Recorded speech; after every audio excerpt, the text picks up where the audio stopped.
Good morning, everyone. Parang konti lang sumasagot, ha? Good morning, everyone. Yun. Kailangan ko ng encouragement nyo, eh. So, ako ng feedback. It was so good, no? I heard Sister Angie and Weng was in Tacloban. She was able to see my little house. Di ba, Weng? Maliit yung bahay namin. And then also, Pastor Loida and I and Rose, we went to my old, I used to be one of the pastors in Galleria also in Robinson, so they got to see the facilities. Maganda, no? Medyo yun ang kailangan natin ganun, di ba? And we got to meet some of the mga kilala talaga sa body of Christ. So it was so good just to interact with different people. And anyways, I'm so excited to minister this message. I told Pastor Tyrone and the other leaders now that while some of our leaders now are being trained how to in homiletics, sabi ko, let me get back to preach again, at least to encourage everyone with the grace and anointing of God. So this Sunday, I will be sharing about mountain moving faith. Okay, everybody say mountain moving faith. Mountain moving faith, okay? Before we go on, let's just open this time in a word of prayer. Thank you, Father, for this opportunity, for this privilege that you've given unto me. Lord, what an honor it is that you've given all of us, not just here, but, Lord, all over, to gather in a corporate way, to not only fellowship and see each other, but to really lift up your name, to worship you, to honor you, to give you praise. And Father, even at this time, Lord, we put all our focus and all our attention upon you now. Lord, we declare that you are the one that has the preeminence in this place. Nothing compares, nothing competes with you. And I just, Father, that you would remove all and every obstacles. We ask that you would anoint us. We know your word is already anointed. We ask even the Holy Spirit to give us wisdom, to give us understanding, to give us insight, revelation. Lord, help us to extract from your word the things that we need to apply so that we can move on and become victorious people here, to be able to extend and manifest your kingdom. So, Lord, thank you. We give you praise and glory. This we pray in your mighty name. And everybody said, Amen. So our verse, okay, is in Mark, and it's only one verse. We're going to read it together, okay? Mark 11:23. Mark 11:23. All right. So let's all read this together. Can I ask everyone to stand as we read? Again, in respect to God's word.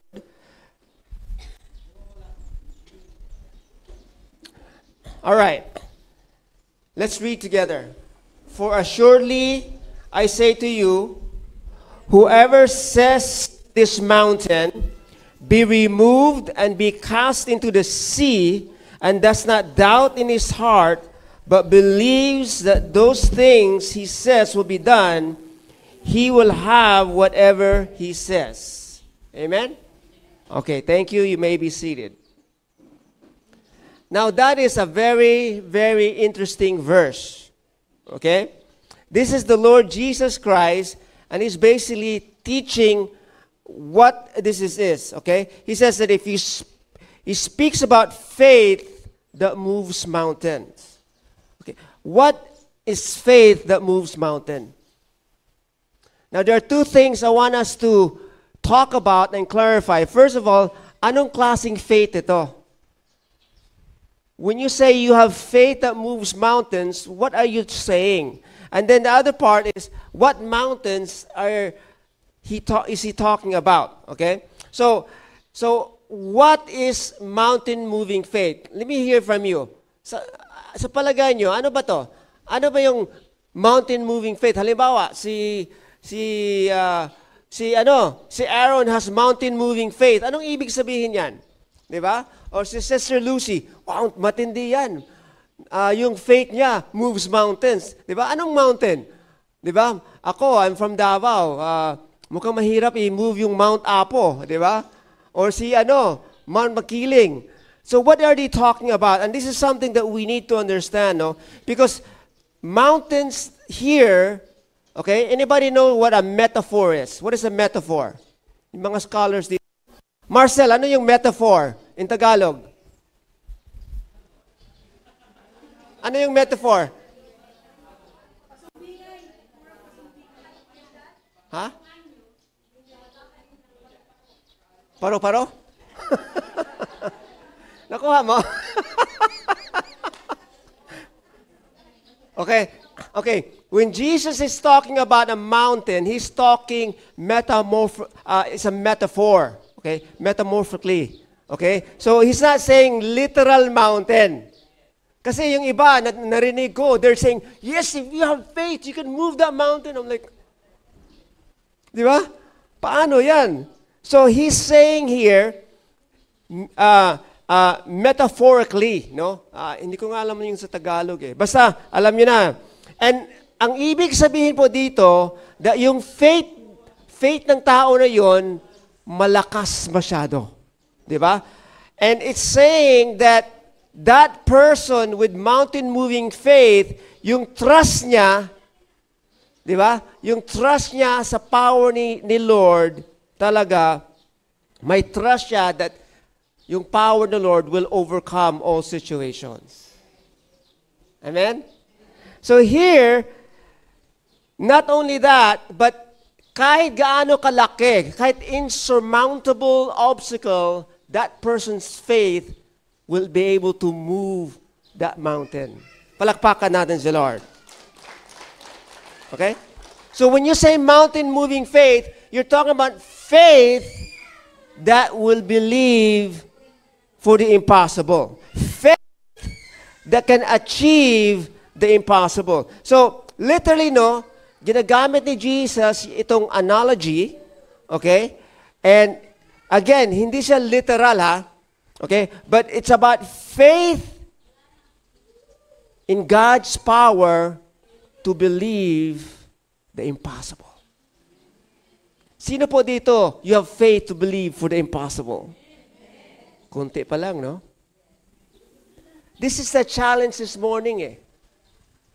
How can you have, paano tayo makakuha, paano tayo maka-acquire ng ganitong faith? Kasi ito yung gusto ni Lord na mayroon tayo. Can somebody say amen? It's about having faith that will overcome. Sabihin nyo, overcome. Sabihin mo, I have faith that will overcome all obstacles, all challenges.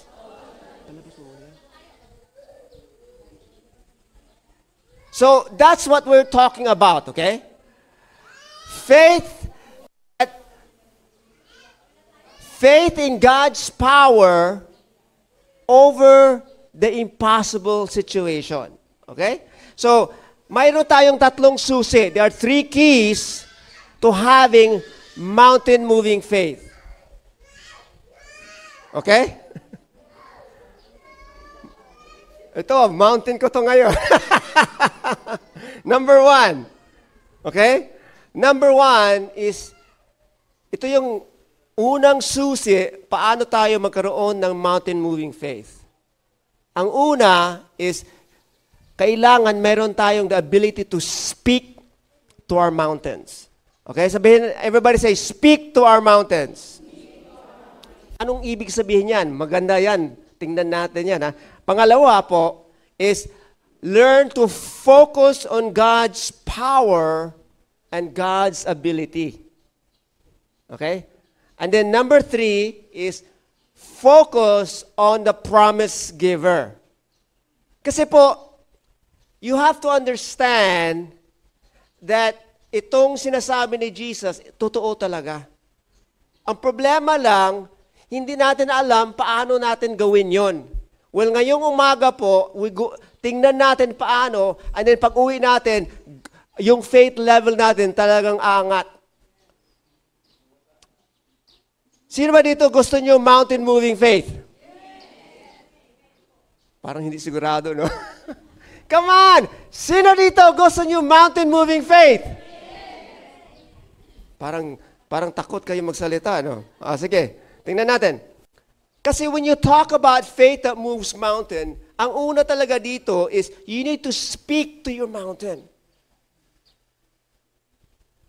In the kingdom kasi, when you look at the system and the dynamics of the kingdom, whenever God did something, He always spoke.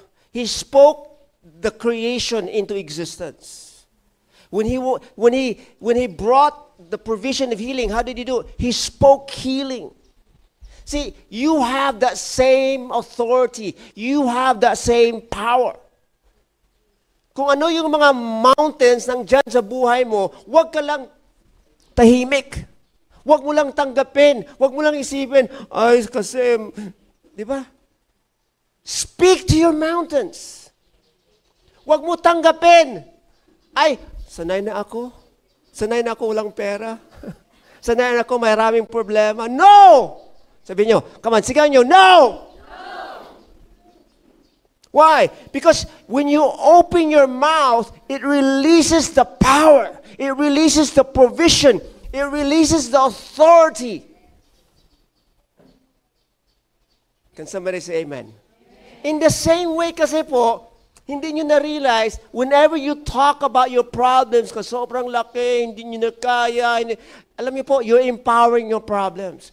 Lalakas, dadami, talagang maging over, hindi ko na alam anong gawin ko. Ang dami ko ng problema, ang dami ko ng utang, wala ng pera. Alam niyo po, you're speaking curses in your life. When it comes to problem, don't talk to your problems na palakasan mo sila. Speak to your problems. Speak to your trouble. Alis ka dyan! Layas ka! Ayaw ko na sa'yo. Di ba? Speak to your problems. Naalala niyo yung isang kwento when Jesus and the disciples, they were crossing the Sea of Galilee. And si Jesus, pagod, so nakatulog doon. Tapos dumating yung bagyo. Grabe, lakas na storm. Anong ginawa ni Jesus? Oh no! Malunod ta! Malunod ta. Oh no! Ano yung lunod sa ano? Sa Tagalog? Lunod din yun? Akala ko Bisaya lang yun eh. Oh no! Malunod na tayo! Oh, he didn't say that. Hindi siya oh no, ang lakas. Oh no, tingnan mo, lightning. No. Gumising siya, pinagalitan niya yung storm. Nakuha niyo? Yun dapat ang reaction natin. Huwag niyo tanggapin. Huwag niyo parang, oo nga, ganyan talagang buhay, mahirap ngayon eh. No. Use your mouth to speak your authority. Use your mouth to speak your power. Use your mouth to release the provision of God. Anong ginawa ni Jesus? Be still! Nagulat yung mga disipulo. Grabe, Lord! How did you do that? And Jesus said, you shall do greater things than these. Sabihin mo nga, ako, gagawa, mas labaw pa. Alam mo ba? Anong labaw? Okay, ako gagawa, mas sigit pa. Sa ginawa ni Jesus. Come on! Alam mo po, promise kasi yan ni Jesus eh. It says that if you believe in Him and the works that He does, greater works will you do. John 14:12. Okay? Hindi ako nagsasalita, the Word of God. See, kailangan po, you need to speak God's Word. Huwag nyo isipin, huwag nyo i-rationalize. O nga, ganito kasi ganito yung buhay, ang gulo talaga. No, stop speaking curses over yourself, over your family. Hello? Hi. Sabihin mo, today, I will stop speaking curses over my life. I will speak God's power, God's authority, God's provision. And when I do that, my mountains will move in Jesus' name. Palakpakan natin si Lord. Ang dami talagang issue sa buhay natin. Diba? Ang daming problems Marriages, yung mga anak natin, relationships, finance, business, career, lahat, ministry, all of those things, you are not a victim.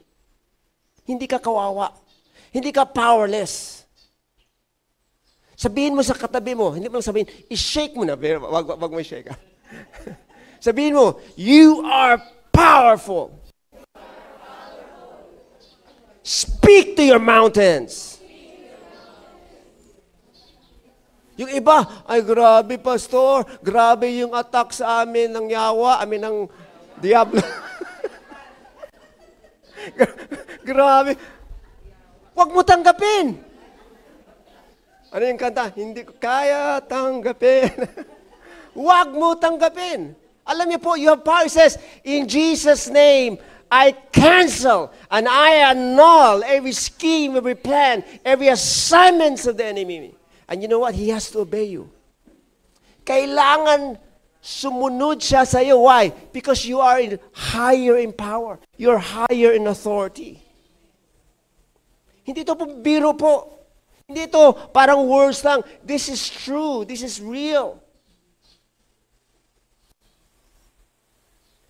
I cancel every assignment, every attack, every schemes and plans of the enemy over your lives right now. In Jesus' name. Come on, say amen. We have to declare, we have to decree, we have to legislate God's victory. Why? Because that's the way God designed the universe. When you speak, the universe listens and obeys. Isang amen lang.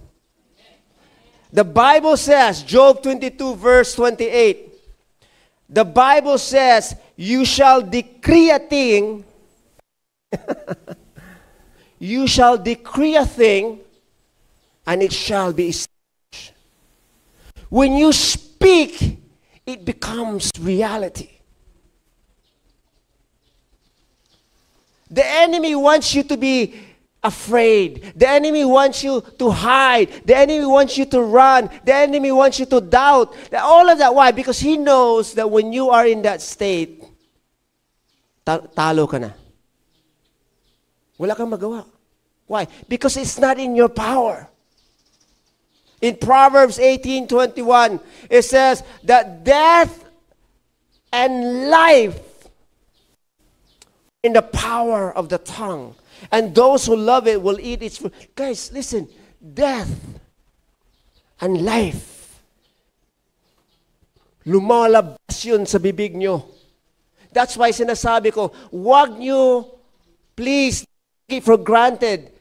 Kasi, kahit nagbibiro kayo, yung body mo, yung everything, hindi niya alam, nagbibiro ka lang. So when you say negative things, when you say bad things, kahit nagbibiro ka, maging totoo yan.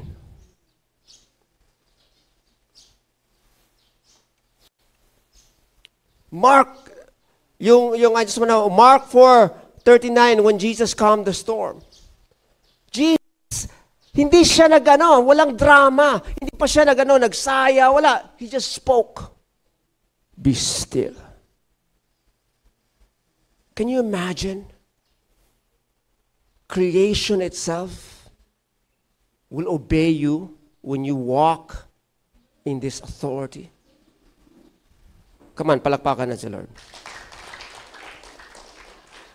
Alam niyo po, ganitong klaseng power, ganitong klaseng authority kasi, hindi po to sa hindi to base sa atin.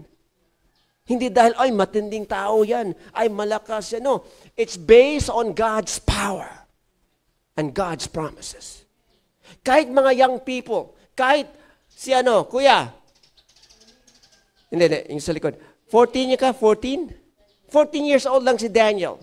Kahit siya, kahit mga bata, they can speak, if they believe it, guess what? It will happen. Palakpakan natin si Lord. Are you guys getting something? When you go home, sabihin mo na, I'm sick and tired of all these problems, all these issues, lahat yan, isa-isahin mo. Alis! Ikaw, alis! Ikaw, tahimik! Get out of here! Lumayas ka. Pangalawa, focus on God's power and God's abilities. See, mountain-moving faith, okay, is about believing God's ability, okay, to act and to bring change even when everything seems hopeless. You know, we attended a healing, meeting, no? And kahapon, nakita ko na may isang babae doon na she's had cancer for so many years. 3 doctors told her na wala na siyang pag-asa. She went there on a wheelchair, and then God healed her and she was able to walk. Palakpakan tayo sila. Guys, let me say this, no?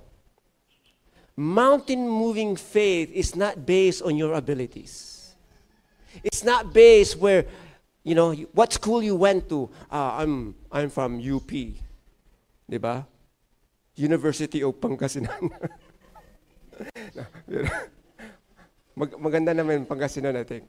Diba? I'm from Ateneo. Or, you know, it doesn't matter. Saan ka nagtatrabaho? I work for one of the multinational corporation.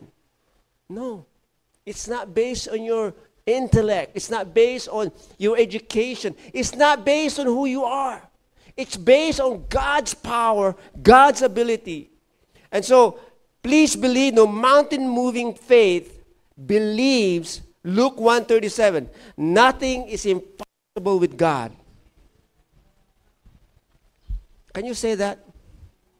Can you say, I believe that nothing is impossible for God? Waray imposible para sa Ginoo.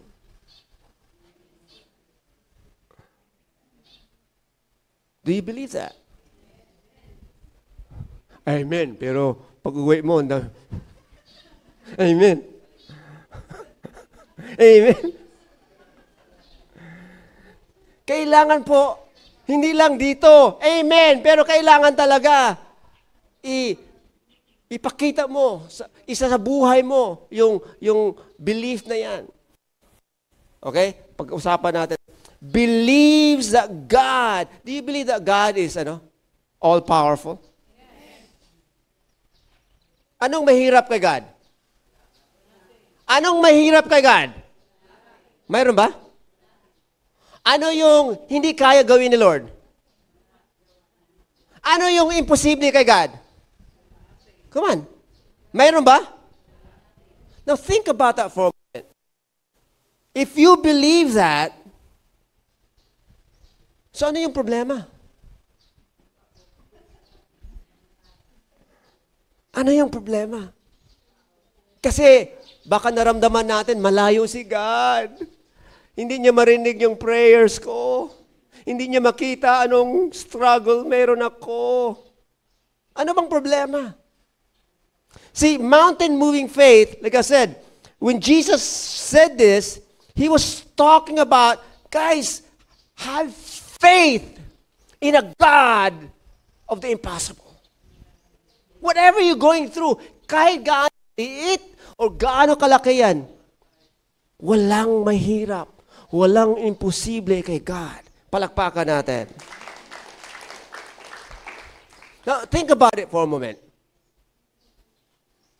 Jesus says that wherever you go, especially when you minister the word, when you preach the gospel of the kingdom, I will be with you. Can somebody say amen? Do you believe that's true ba? It's not a trick question. Do you believe that true? Yes. Totoo ba yan? Yes. Come on. Totoo ba yan? Yes. Marcel, totoo yan? Yes. Now, think about it. Kahit saan ka pupunta, kasama mo si Jesus. Amen kayo. Sige nga. Anong ramification, anong significance? Kung kahit saan ka pumunta, kasama siya. Aaron, come here. Halimbawa, si Jesus, si Aaron. Okay? Kahit saan ako pupunta, kasama ko si Aaron. Di ba? Kahit saan. Di ba? Thank you, Jesus.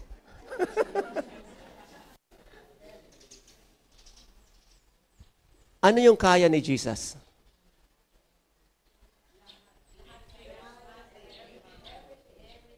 See, the issue is not the problems. The issues is not the challenges. The issues are not the enemies. Halimbawa, ano yung pinaka-delikadong area or lugar sa buong Manila? Okay, sabi na Tondo. By the way, Tondo nagbago na daw eh. Sige, pupunta ako sa Tondo pero kasama ko ang Presidential Security Commander with his men. Anong difference? Ang issue kasi is not what you're encountering. Ang issue, sinong kasama mo? Alam niyo ba yun po? Lahat ng issues niyo ngayon, lahat ng mga problema, lahat ng mga, kahit saan, nandyan si Jesus kasama mo. So mountain-moving faith does not focus on the problems. It does not focus on the issues. It focuses on God's power, God's ability, and the fact that He's with you wherever you go. Palakpakan natin si Lord. It's a non-issue. There's no need to fear. Ano yung mga weapons na ginagamit ng enemy? Yun. Kasi po, kung i-entertain mo yung mga thoughts na yon, what happens is your faith, your trust, your confidence ni Lord, mawala. And alam niyo po, fear and all those deception, lahat yan, lies. Hindi totoo. Hindi mangyari sa'yo. Why? Tanungin mo ko, why? Because anak kayo ng Panginoon. Come on! Please don't use your logic. Don't use your faculties. Don't use, oh no, ganito. No. Things can change and things will change. All you have to do is do something about it. What? First, speak to your mountains. Secondly, focus on His power and ability and the fact that He's with you wherever you go. Kahit sa dali, kahit sa grocery, kahit sa palengke, kahit sa paaralan, kahit sa trabaho, Jesus is there with you. And not only that, you know how many angels every person has? Angels. God has assigned angels. Did you know that ba?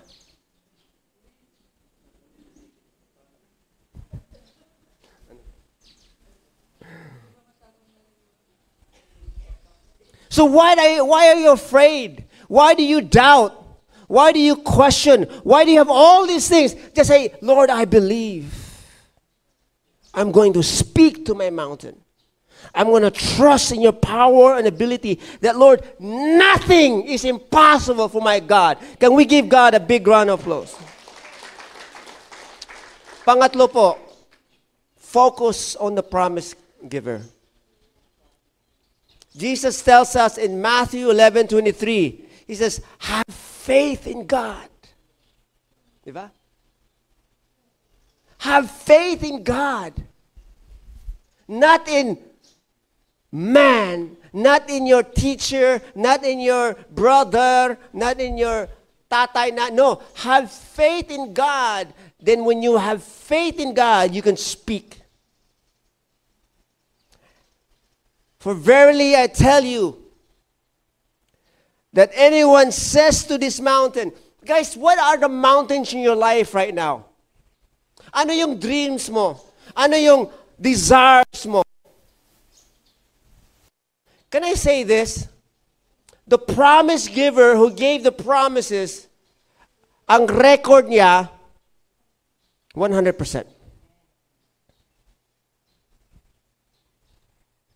Alam mo ba?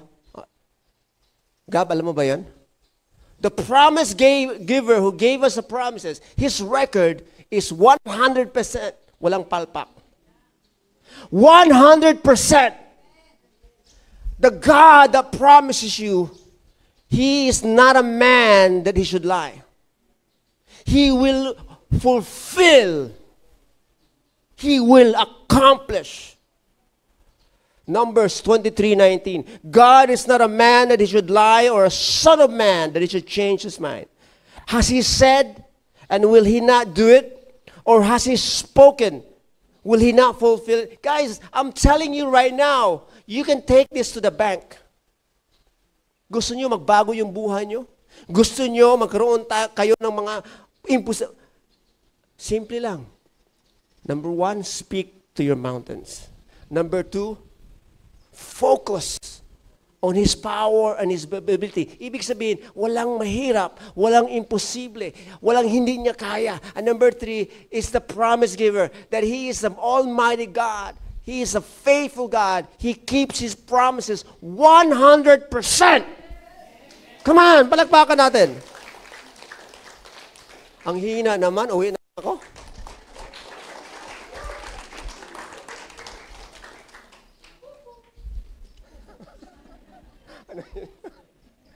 Mountain-moving faith speaks, believes, and receives. Woo! Come on, palakpakan natin si Lord. Some of you, you need to just, God, I believe this, Lord, and then begin to, guys, ito, I want to challenge you, okay, to begin to lay out your dreams before God. Things that in your lifetime would never happen kung kayo lang. Ano bang gusto nyo? Napaisip na ba kayo? O puro problema lang iniisip nyo? Ano yung mga desires nyo? Unsa man ang inyong mga pangandoy? Unsa man? Ano ba yung nandyan sa puso nyo? Anong gusto nyo? You want to travel the world? Why not? You want to build, businesses that is known throughout the Philippines? Do you want to buy your own house and car? Lahat yan may proseso. Pero, it begins with a dream. It begins by asking God, Lord, teach me how to speak, how to release, how to activate.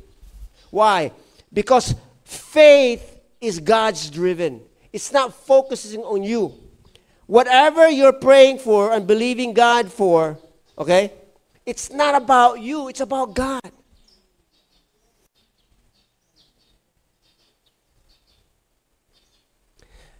Alam mo po, ewan ko kung kilala niyo si Pastor Hiram, no?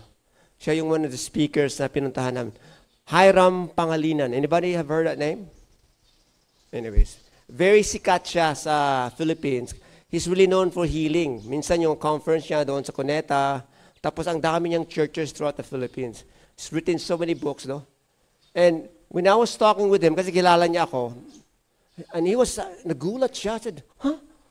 Said, Pastor, paano mo nag-adjust? Paano mo ginawa na galing ka sa, ito yung ginagawa mo dati? Kasi alam niya nga. And then nandyan ka na sa Cavite. I was like, and hindi niya by the grace of God. And my point is this, no, that kahit ano yung situation nyo, if you do these steps, kung sundin lang natin yung mga steps na ito, si Lord na mismo ang magbago sa mga circumstances niyo. Si Lord na mismo ang magbukas ng mga pintuan, mag-connect ng mga connection, mag-introduce ng mga matinding mga tao para sa iyo. Why? Because He is a God that keeps His promises. Come on, palakpakan natin. Can I say this? God is bigger than your problems. So, I want to challenge you. When you go home, every morning and every night, ngayon, I'm starting to exercise again kasi senior citizen na kaya ako eh. I have to do this every day. It's got to be disciplined. I want to challenge you. Ito yung call of action nyo. From now on, instead of complaining, speak God's promises. Ano yung problema nyo? May sakit kayo? Kulang kayo ng pera? Whatever. Begin to speak God's promises over your situation. Do it in the morning. Do it in the afternoon. Don't speak of your problems. Again, whenever you speak of something, you empower it. You energize it. You make it stronger. You cause it to multiply. Don't do that. Speak God's promises. Thank you for the one amen. Masaya na ako. So in Matthew 17:20, it says, if you have faith as a mustard seed. Ano yung mustard seed? Anybody have seen a mustard seed? Ako, mayroon ako dati. A mustard seed, parang ano lang yan, smaller than a grain of sand. Sobrang liit. Okay? It says, if you have faith as a mustard seed, you will say to this mountain, move from here to there, and it will move, and nothing will be impossible for you. And what we're saying here, ito yung application natin, no? It's so easy for us, no? Maganda yung preaching ni pastor, na-encourage ako, na-challenge ako. Pero pag uwi, wala na. Hindi kaya. Wala na. Hindi dapat ganun. Okay? Kailangan po, you need to believe. Sabi mo, I believe. Yes, believe for yourself, believe for your neighbors, believe for your sister, your brothers, your children, your friends. Okay? Believe and have faith to move their mountains in Jesus' name. Again, when Jesus says, truly, truly, I say to you, okay, ilagay mo yung pangalan dyan. Truly, truly, I say to Victoria. I say to Andre. I say to, Wayne. Put your name there. Put your name there. And then look at the mountains. Ano yung mga situation? Ano yung mga bukid nandyan sa buhay mo? Okay? And then, kahit gaano imposible yan, kahit parang higante yan, no? And look at them, and then tell them, move. Layas ka. Alis ka.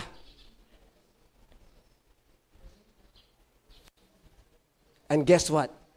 They will move in the name of Jesus. Palakpakan natin. So when we look at this, no?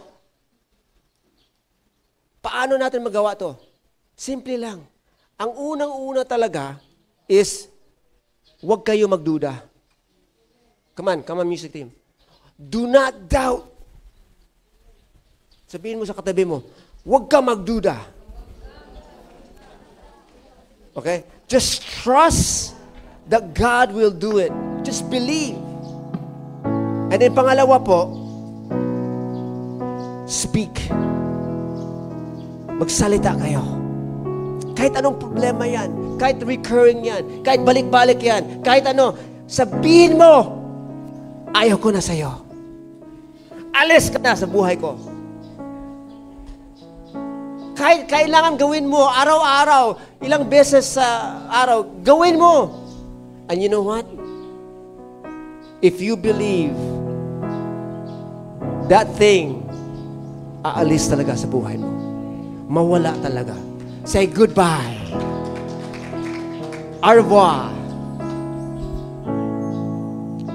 So ito po yung just a reminder. Ito yung take home natin. Believe that God is bigger than your mountains. Number 2, believe that nothing is impossible with our God. And then thirdly, believe that God is all-powerful and can accomplish kung ano yung imposible sa atin, kaya ni Lord. It is not just believing, but you have to do something about it. Faith without works is dead. So, ibig sabihin yan, huwag kayo umuwi and just do not know. Begin to speak. Dapat magalit kayo. Dapat, ayaw ko na sa'yo.